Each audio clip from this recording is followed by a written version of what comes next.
साथी। और आज हमारे क्रांतिकारी योद्धा गुजरात अहमदाबाद के दलित आदिवासियों मजदूर वर्ग के लड़ाई के योद्धा जो हमारे बीच में नहीं है, उनकी आज बरसी है। लक्ष्मण भाई वाड़िया भी हमारे बीच में नहीं है। और कल ही कार्ल मार्क्स की जयंती है 5 मई को, तो ये बहुत महत्वपूर्ण मौके हैं। मैं लक्ष्मण भाई पटनवाड़िया समेत गुजरात के जितने भी लड़ाई लड़ते हुए मुक्ति की, अधिकारों की, लोकतंत्र की, सत्ता के दमन चक्र से लोहा लेते हुए जितने भी शहीद हुए हैं, जो साथी हमारे बीच में नहीं हैं, उन तमाम योद्धाओं को, नायकों को मैं अपनी ओर से, CPIML की ओर से, CPIML के youth organisation, revolutionary youth association की ओर से, और बिहार के मैं भोजपुर जिला से आया हूँ, बिहार और भोजपुर की ओर से सबको श्रद्धांजलि अर्पित करता हूँ। इनकलाबी लाल सलाम करता हूँ। और आप सबको, मंच पर बैठे हमारे तमाम नेताओं को, आप सबको मैं क्रांतिकारी सलाम करता हूँ।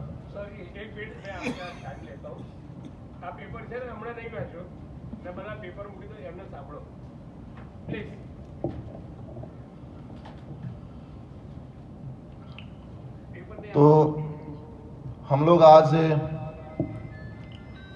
ऐसे समय पे यहाँ पे इकट्ठा हुए हैं जो कुछ ही महीनों बाद गुजरात में एक लड़ाई होने वाली है।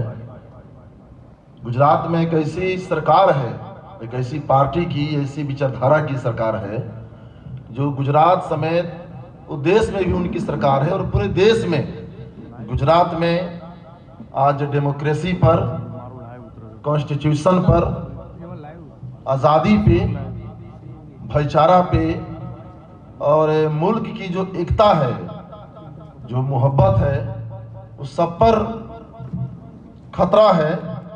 पूरा मुल्क लड़ रहा है और उसकी एक महत्वपूर्ण लड़ाई गुजरात में कुछ महीनों बाद नवंबर-दिसंबर में विधानसभा यहाँ चुनाव है, होने वाली है।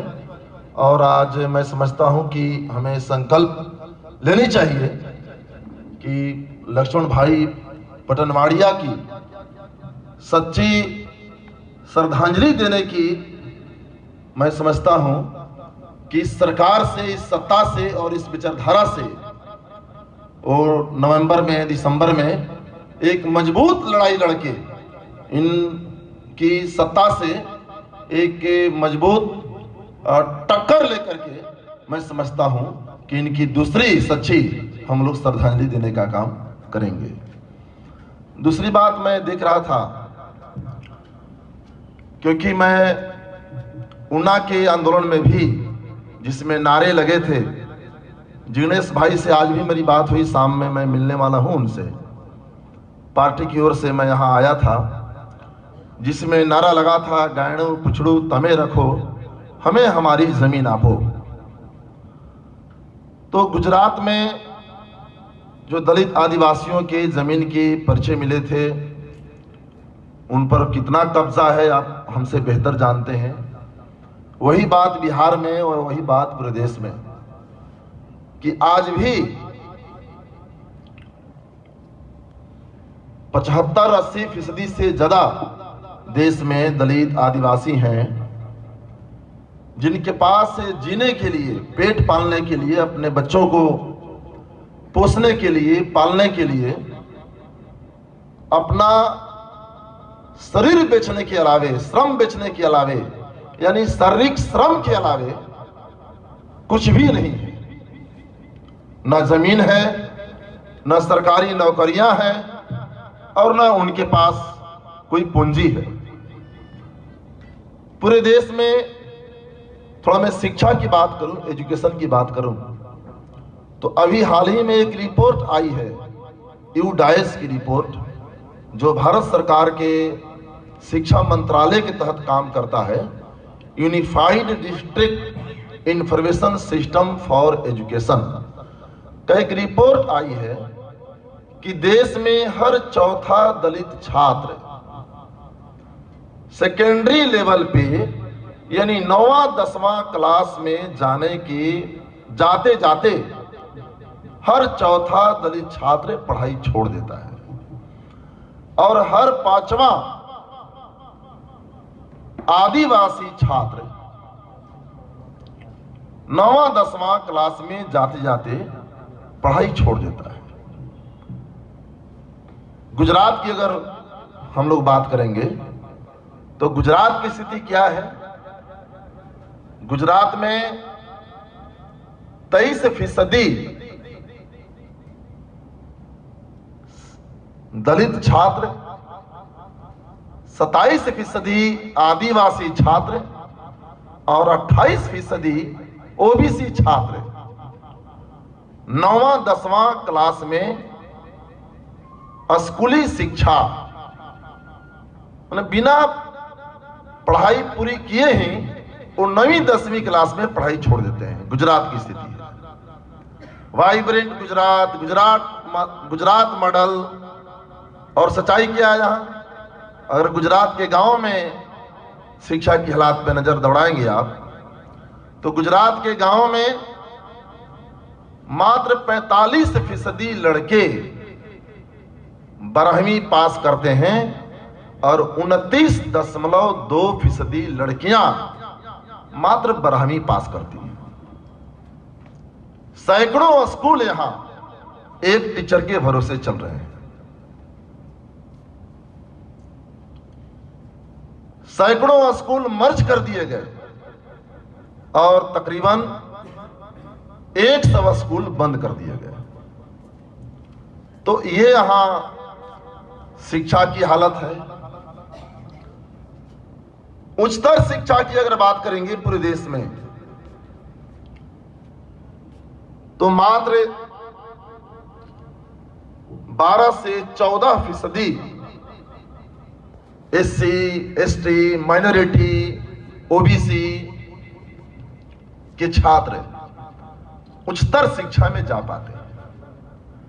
और वैसे भी विश्वविद्यालय जहां मजदूर किसानों के, गरीबों के, दलित पिछड़ों, माइनॉरिटी समाज से आने वाले बच्चे जहां जाकर के उच्चतर शिक्षा ले रहे हैं, JNU में, जामिया मिलिया इस्लामिया में, DU जैसे विश्वविद्यालय में, देश के तमाम विश्वविद्यालयों में कैसे फी बढ़ाए जा रहे हैं, कैसे वहां जाति धर्म के नाम पे कैसे वहां छात्रों को बांटा जा रहा है, कैसे वहां लोकतांत्रिक आवाजें खत्म किए जा रहे हैं, आप सब अच्छे से जानते हैं। रोहित वेमुल्ला को याद कीजिए, हैदराबाद सेंट्रल यूनिवर्सिटी में वो यही तो चाह रहे थे, दलित मुसलमानों की एकता। वो चाह रहे थे कि गरीबी के अभाव में हिंदुस्तान का, भारत का कोई बच्चा पढ़ाई नहीं छोड़े, जातीय भेदभाव ना हो। यही तो रोहित वेमुल्ला, भगत सिंह और अंबेडकर के सपनों की बात कर रहे थे। इसीलिए रोहित वेमुल्ला की संस्थानिक हत्या हुई।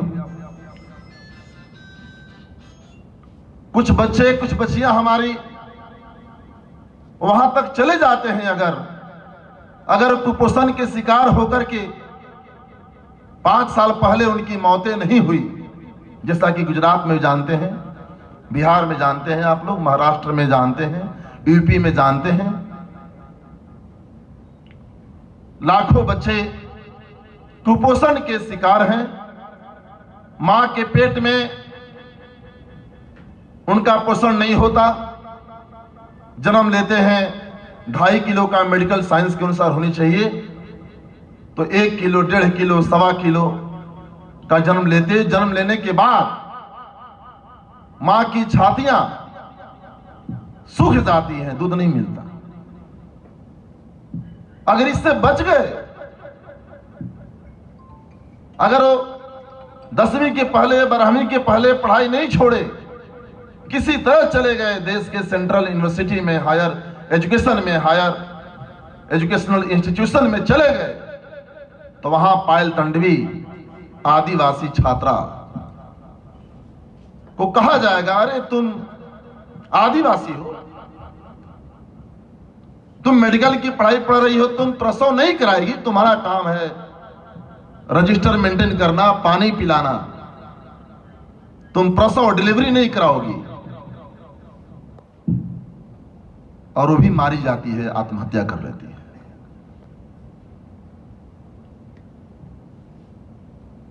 फातिमा शेख भी, ये 3 उदाहरण हमारे पास, वो भी आत्महत्या कर लेती है। उसी तरीके से अगर हम अत्याचार अन्याय की बात करेंगे, तो मैं देख रहा था जो केंद्र सरकार का गृह मंत्रालय के अंतर्गत जो काम करती है नेशनल क्राइम रिकॉर्ड ब्यूरो, और नेशनल क्राइम रिकॉर्ड ब्यूरो, ये सरकारी रिपोर्ट है, वास्तविकता तो और ज्यादा है कि पूरे देश में हर रोज 147 दलितों के साथ अत्याचार होता है। यानी हर घंटे पर आवर 6 दलित के साथ, यानी हर 10 मिनट पे 1 दलित के साथ अत्याचार होता है। हर रोज 2 दलित मारे जाते हैं और हर रोज 2 दलितों के घर जलाए जाते हैं। गुजरात में हर चौथा दिन 1 दलित महिला के साथ बलात्कार होता है और हर 9वां दिन 1 आदिवासी महिला के साथ बलात्कार होता है। तो देश की हालत यह है। अगर हम रोजगार के प्रश्न पे बात करें, तो गुजरात में उद्योग धंधे, हमारे बिहार से भी लोग आते हैं कमाने के लिए, यहां पे काम करने के लिए आते हैं। लेकिन अभी गुजरात में विधानसभा में जो रिपोर्ट आई, सरकार का ही जो रिपोर्ट आई, कि यहां भी रोजगार के लिए शिक्षित बेरोजगार वो रोजगार कार्यालयों में रिपोर्ट दर्ज करवा रहे हैं कि हम बेरोजगार हैं। 4.5 लाख एडुकेटेड यूथ ने रिपोर्टें दर्ज करवाई 2 सालों में, और 4.5 लाख में मात्र 2230 नौजवानों को रोजगार मिला। इसके अलावे साथियों से बात हो रही थी कि यहां न्यूनतम मजदूरी की हालत, श्रम कानूनों की हालत क्या है। यहां के साथी मुझे बता रहे थे, मैं जब बात करने यहां आया था। तो पूरे देश में आप देखेंगे तो जो रिपोर्टें आ रही है, सब सरकारी रिपोर्ट है। सच्चाई तो और भयावह है। Centre for monitoring Indian economy जो हर साल डेटा पेश करती है, उसका रिपोर्ट है। क्योंकि ये तो साहब, ये जो गए हैं यहां से वजीर आजम हैं मुल्क के, मोदी जी, पता ना मोदी जी बिहार में भी हैं, एक और मोदी, तो हम लोग इनको ज्यादा फेंकू जी बोलते हैं, क्योंकि लंबा लंबा फेंकते हैं। तो फेंकू जी कहने से तुरंत समझ में आ जाता है, क्योंकि नरेंद्र दामोदर दास मोदी का ही नाम फेंकू है, लोग समझ जाते हैं।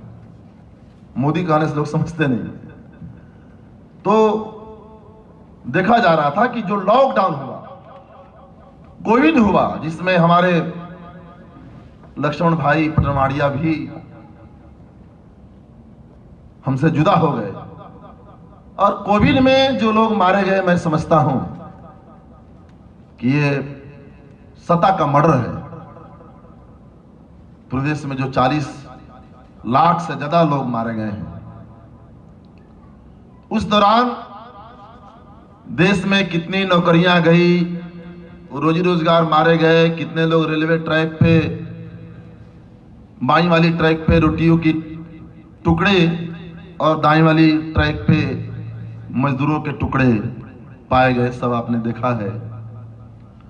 लेकिन उसी दौरान इस देश में अरबपतियों की संख्या बढ़ गई। ये 2-3-4 सालों में 102 से 155 हो गए। ये कौन सी विकास की नीति है? ये कौन सा आर्थिक नीति है कि देश में जो 10% बड़े लोग हैं उनके पास देश के कुल संपत्ति का 77.4% संपत्ति उनके पास जमा हो गई, और 1% जो लोग हैं धनासेठ, देश के 51% जो संपत्ति है उनके पास है। हर साल 2 करोड़ रोजगार देने का वादा था, और 2017 से 22 के बीच में देश में 46% से कामगार घट करके 40% हो गए, यानी 2 करोड़ 10 लाख नौकरियां घट गई। तो एक तरफ तो यह काम हो रहा है, अभी महंगाई पे पैरासीटामोल फीवर की दवा, बीपी, डायबिटीज से लेकर के कैंसर तक 875 किस्म की दवाइयों के दाम बढ़े हैं। कॉपी, किताब, पेंसिल के दाम बढ़े हैं, पेट्रोल डीजल के दाम तो बढ़े ही हैं। सब्जियां, दाल गरीबों की थाली से तो छिन ही गई है।